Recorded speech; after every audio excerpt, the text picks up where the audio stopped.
Mesdames, Messieurs, bonsoir. Le sommaire de ce journal. Généralisation des factures normalisées. La réforme s'étend désormais à tous les secteurs d'activité. Le bien fondé de cette réforme dans ce journal. Toutes les couches de la population n'ont pas accès au système de services financiers. Le phénomène dépasse pas le Bénin, les causes et les pistes de solutions à suivre.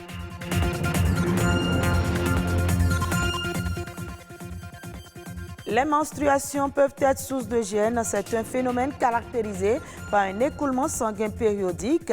Gérer les menstrues pendant les longues heures de cours n'est pas souvent aisé pour les jeunes filles.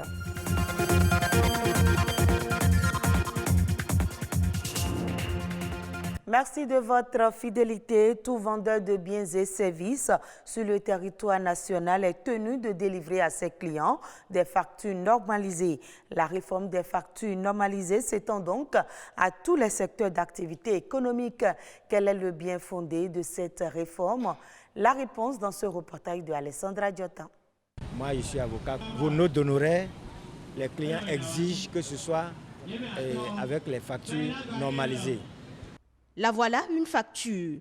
Ce document, délivré en pharmacie, quincaillerie, au niveau des boutiques, hôpitaux et autres lieux aux clients, et qui fait le point des achats ou prestations à la charge de ce dernier. Au Bénin, l'heure est à la réforme de la facture normalisée.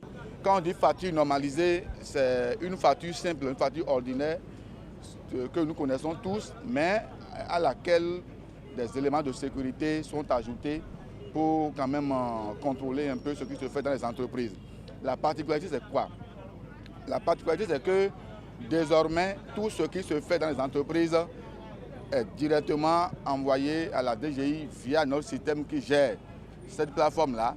Et en temps réel, nous pouvons savoir ce qui se passe dans les entreprises.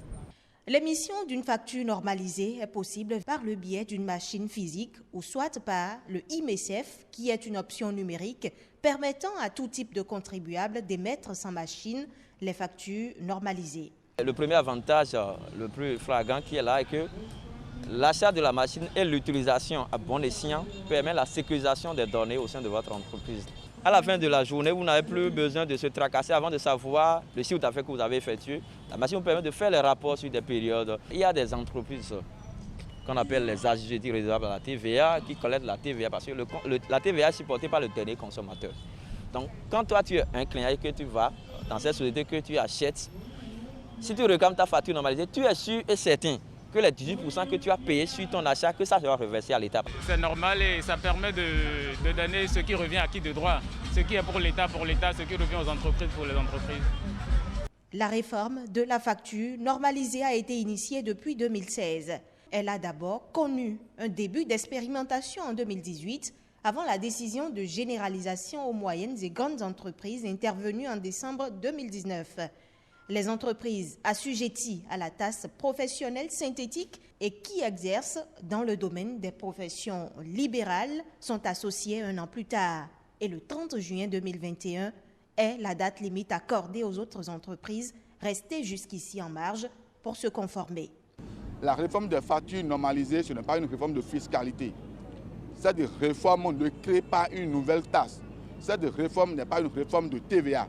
Ça veut dire quoi? Ça veut dire que si quelqu'un était à la TPS, donc n'est pas autorisé à facturer la TVA, ce n'est pas parce qu'aujourd'hui on lui demande d'émettre une facture normalisée qu'elle va facturer la TVA. Si quelqu'un le fait, il n'a qu'à savoir qu'il est en infraction et en son temps il va répondre. Cela ne devrait donc avoir d'incidence sur les coûts des produits ou prestations. Nous restons toujours dans le domaine des finances. L'utilisation des services financiers est souvent soumise à des contrats et conditions spécifiques. Ces services ne sont pas accessibles à toutes les couches de la population. Une situation illustrative de l'exclusion financière. Le Bénin n'est pas épargné. Clément Yadonta est le président de l'association professionnelle des structures financières décentralisées. Il explique les causes de l'exclusion financière. C'est aux services financiers qu'il faut s'adresser pour avoir les moyens de réaliser ses rêves d'activité. Pour y accéder, il y a certaines conditions. Donc, ceux qui n'arrivent pas à remplir ces conditions sont évidemment exclus. Et la première exclusion, c'est partie des systèmes financiers classiques, comme les banques, par rapport au montant. La première banque qui est venue au Bénin, pour ouvrir un compte, on demandait 500 000 francs. Alors, est-ce que tout le monde était capable, même les fonctionnaires de l'époque, on ne pouvait pas dégager 500 000 francs comme ça pour aller. C'est-à-dire un blocage. Mieux, lorsque ces institutions ne sont même pas dans votre zone géographique, vous savez à qui vous adresser. Il faut que les plus pauvres puissent accéder. Et il faudrait que ces conditions soient accompagnées par les moyens nécessaires. Par exemple, nous parlons aujourd'hui de la technologie. L'Internet, ça peut aider à l'inclusion financière. Mais si ça ne couvre pas le territoire national, c'est impossible pour les systèmes financiers décentralisés d'accélérer ce processus-là. Le Bénin doit absolument avoir une stratégie d'inclusion financière. Et je pense que cette stratégie est en cours d'élaboration parce que les acteurs, le gouvernement, la Banque centrale de notre zone, et nous qui sommes acteurs de l'inclusion financière, nous devons adopter une stratégie qui va permettre donc à chaque acteur de savoir exactement quelle action et quel acte il faut poser pour conduire vers l'inclusion financière. Je l'annonçais dans les titres, une fille en âge de scolarisation sur 10 s'absente régulièrement de l'école pendant ses règles. Concilier les menstrues et la période des cours n'est pas du tout aisé pour les jeunes filles. Elles évoquent les conditions non hygiéniques des toilettes communes. Suivez ce reportage de Nadège Omolade-Soni. Pas facile pour les jeunes filles de concilier la période des menstrues et les cours. Se changer toutes les 4 heures, comme le recommandent les spécialistes en santé de la reproduction, n'est pas toujours évident. Quelques étudiantes rencontrées aux sorties des cours nous exposent ici leurs difficultés. Moi, personnellement, quand je suis en menstruée, j'ai super mal. Je ne vais pas aux toilettes à l'école. Donc, c'est difficile. Parfois, je reste à la même serviette et tout. Souvent, je suis dedans. J'ai envie de rentrer à la maison pour m'échanger. Mais les toilettes d'ici, souvent, c'est pas propre. La serviette dans laquelle je reste pour venir au cours, là, c'est dans ça que je reste jusqu'à finir les cours.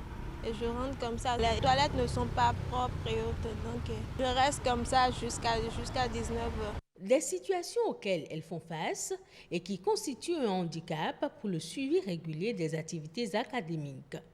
Il y a des cours qui durent plus de 4 heures et des professeurs qui n'autorisent même pas qu'on sorte parce qu'ils n'aiment pas qu'on interrompt les cours qu'ils dispensent. Quand j'ai mes menstrues, je ne viens pas au cours parce que déjà, je souffre de règles douloureuses. Donc, et la douleur et les problèmes d'hygiène, je préfère rester chez moi. Comme ça, je suis sûre que quand j'aurai envie de me changer, je pourrai le faire et peut-être prendre une douche après. Aïchatou est activiste. Elle entend relever plusieurs défis. Elle a déjà mené des campagnes de sensibilisation sur le sujet.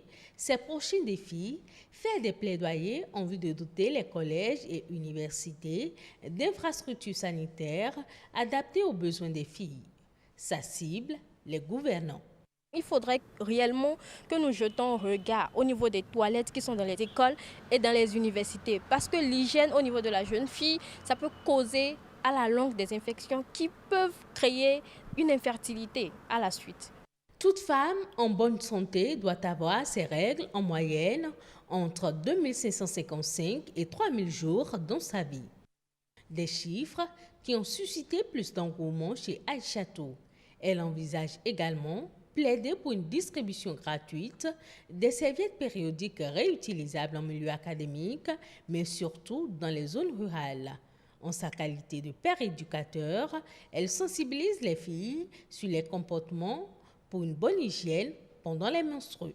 Au niveau de la serviette hygiénique, lavable et réutilisable, il faudrait, après l'utilisation, laver correctement sa serviette et sécher au soleil. À la fin des menstrues, quand vous finissez les 5 jours, vous faites cuire correctement les serviettes, les slips et les serviettes et vous les séchez dans la cour, vous avez la possibilité en fait d'utiliser un fichier que vous couvrez avec, de mettre sur la serviette et de pincer cette serviette-là. Là, ça ne permettra pas à tout le monde de pouvoir voir ce que vous avez séché.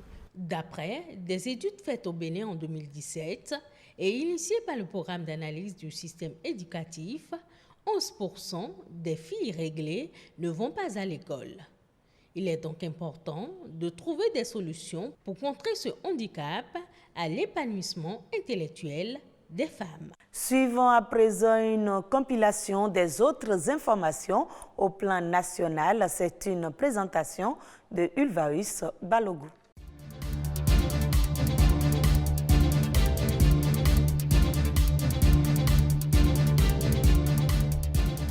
De nouveaux ouvrages de français et de mathématiques seront au programme au cours d'initiation CI à la rentrée scolaire 2021-2022. Ces manuels seront mis gratuitement à la disposition des apprenants dès le 20 septembre 2021. Selon le ministre des Enseignements maternels et primaires Salimane Karimou, une évaluation des programmes d'études basée sur les compétences dans les écoles primaires a conclu que les programmes étaient trop complexes et trop ambitieux pour le niveau 1 du primaire. C'est pourquoi les programmes qui étaient complexes en français et en mathématiques sont désormais simplifiés à la fois pour les apprenants que pour les enseignants. Les nouveaux manuels et cahiers d'activités seront donc à la portée de chaque apprenant, tant dans les écoles publiques que privées. L'apprenant a par ailleurs la possibilité de rentrer chez lui avec le manuel.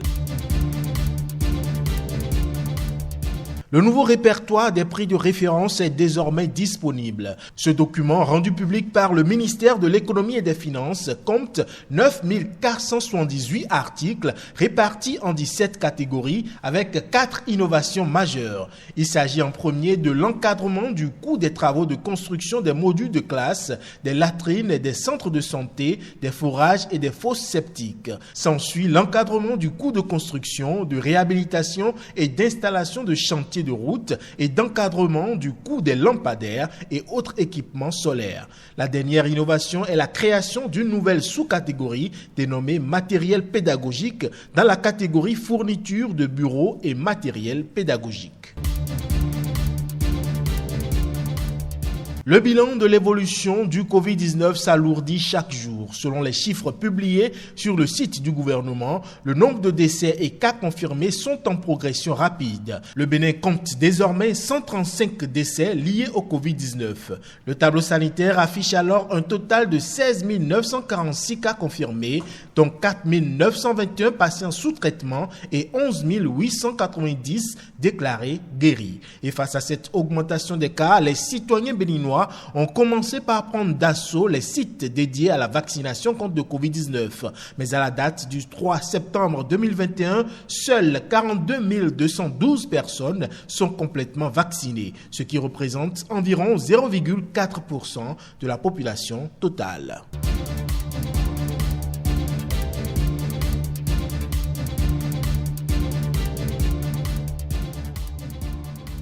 En Afrique centrale, le programme de rachat des titres publics sur le marché secondaire arrive à son terme et ne sera pas reconduit. Tel est l'extrait d'un article sur l'évaluation des mesures adoptées par la Banque des États d'Afrique centrale en riposte à la pandémie de Covid-19. À travers cette révélation, la Banque semble reconnaître le caractère mitigé des résultats attendus de cette opération. Les fonds levés par les pays de la CEMAC à fin mai 2021, grâce à ce mécanisme de financement, ne représentent qu'un peu plus du tiers de l'enveloppe mise à leur disposition. De plus, des pays comme la République centrafricaine et la Guinée équatoriale, dont les besoins en financement sont pourtant notoires, n'ont pas cru devoir adhérer à cette initiative de la BEAC. Et ce sera tout pour ce journal que vous pouvez suivre à nouveau sur le www.ortb.bj. Merci à vous de nous avoir suivis. Très bonne suite des programmes de BB24.